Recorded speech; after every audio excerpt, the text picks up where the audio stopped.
December 9 తారీఖు యావత్ తెలంగాణ ఉద్యమాన్ని మలుపు తిప్పిన రోజు, తెలంగాణ రాష్ట్ర ఏర్పాటుకు తొలిసూరి అడుగుపడ్డ రోజు, కేసీఆర్ సార్ దీక్షకు ఢిల్లీ దిగొచ్చిన రోజు, ప్రతి తెలంగాణ పౌరుడు సంబరంతో గుండె బరువు దించుకున్న రోజు. డిసెంబర్ 9 అంటే అది డేట్ కాదు, తెలంగాణోళ్లకు ఒక ఎమోషన్. ఉద్యమాన్ని మలుపు తిప్పిన రోజు, స్వరాష్ట్ర కళ సాకారానికి పునాది పడ్డ రోజు, కేసీఆర్ సచ్చుడో తెలంగాణ అచ్చుడో అని సావు నోట్ల దలవెట్టిన సంకల్పానికి దేశ రాజకీయ వ్యవస్థ దిగొచ్చిన రోజు. తెలంగాణ చరిత్రల నవంబర్ 29 కేసీఆర్ సార్ దీక్ష చేసిన రోజు లేకపోతే డిసెంబర్ 9 ప్రకటన లేదు. డిసెంబర్ 9 లేకుంటే జూన్ 2 లేనే లేదు. దాగావడ్డ నేల విముక్తి కోసం ఉద్యమ సారథే ప్రాణ త్యాగానికి సిద్ధమై తెలంగాణ రాష్ట్ర ఆవిర్భావానికి ఊపిరి పోసిన దీక్షా విజయ్ దివస్ ఇయాల.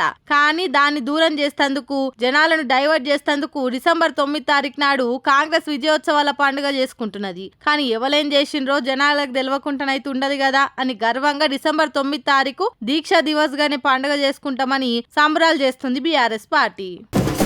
సీఎం రేవంత్ సారు తెలంగాణ తల్లి విగ్రహం మార్చుడు మీద తొలిసూరి అగ్గై మండిపడ్డాడు మాజీ సీఎం కేసీఆర్ సారు. అసలు చరిత్ర తెలుసా ముఖ్యమంత్రి నీకు? తెలంగాణ తల్లి అనే భావన జనాల పట్ల ఎవ్వరు ఎప్పుడు తీసుకొచ్చిండ్రో కొద్దిగా తెలుసా? నా మీద పగతోటి పిచ్చి పనులు ఎందుకు చేస్తున్నావు అనుకుంటా గరమైండు.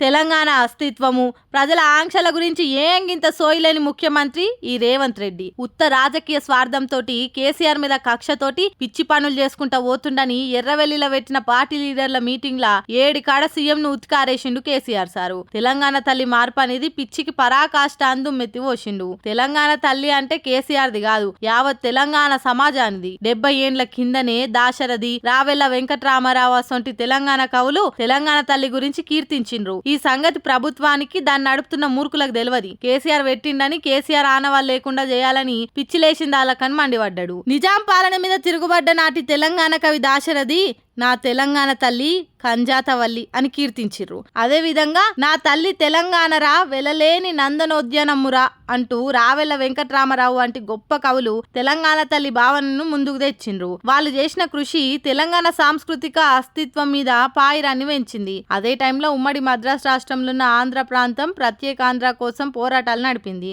అసొంటి టైంలో మనకొక అస్తిత్వ చిహ్నం ఉంటే మంచిగుంటది. ఆంధ్ర ఉద్యమకారులు తమిళులతో సాగించిన ఉద్యమంలా ఆంధ్ర మాత అనే విగ్రహాన్ని పెట్టాలని అనుకుండ్రు. తర్వాత కాలంలో తెలంగాణను విలీనం చేసుకున్న నాటి నుంచి ఆంధ్ర నాయకత్వం ఆంధ్ర మాత భావనను ఇడిచిపెట్టి తెలంగాణ తల్లి భావనను విస్మరించింది. ఆ రెండింటిని పక్కకు పెట్టి తెలుగు తల్లి అనే భావనను ముందుకు తెచ్చిండ్రు. కుట్రలతోని తెలంగాణ అస్తిత్వాన్ని మరిపియ్య చూసిండ్రు. మా తెలుగు తల్లికి మల్లెపూ దండ అనుకుంటా ఆంధ్ర నాయకత్వం మనతోటి కూడా పాటలు పాడించింది. తర్వాత మొదలైన తెలంగాణ ఉద్యమంలో వట్టికోట అల్వారు స్వామి, కాళోజీ నారాయణరావు వంటి తెలంగాణ కవులు తెలంగాణ భాష, యాసలు, సాంస్కృతిక అస్తిత్వాల పట్ల తమ కవిత్వం, రచనలతోటి పబ్లిక్ ల భావజాల వ్యాప్తి నింపిండ్రు. గమ్మత్ ఏందంటే తెలంగాణను కలుపుకోవాలనే కుట్రల భాగంగా తెలుగు తల్లి గురించి ప్రచారం చేసిన ఆంధ్ర నాయకత్వం అలా ప్రాంతంలో 13 జిల్లాలల్లా ఎక్కడా తెలుగు తల్లిని కూడా ఏర్పాటు చేసుకోలేదు. ఉమ్మడి రాష్ట్రంలో ఆనాటికి ఒక హైదరాబాద్ లో ఒకటి, మహబూబ్ నగర్ లో ఒకటి, 2 తెలుగు తల్లి విగ్రహాలు ఉండేటి.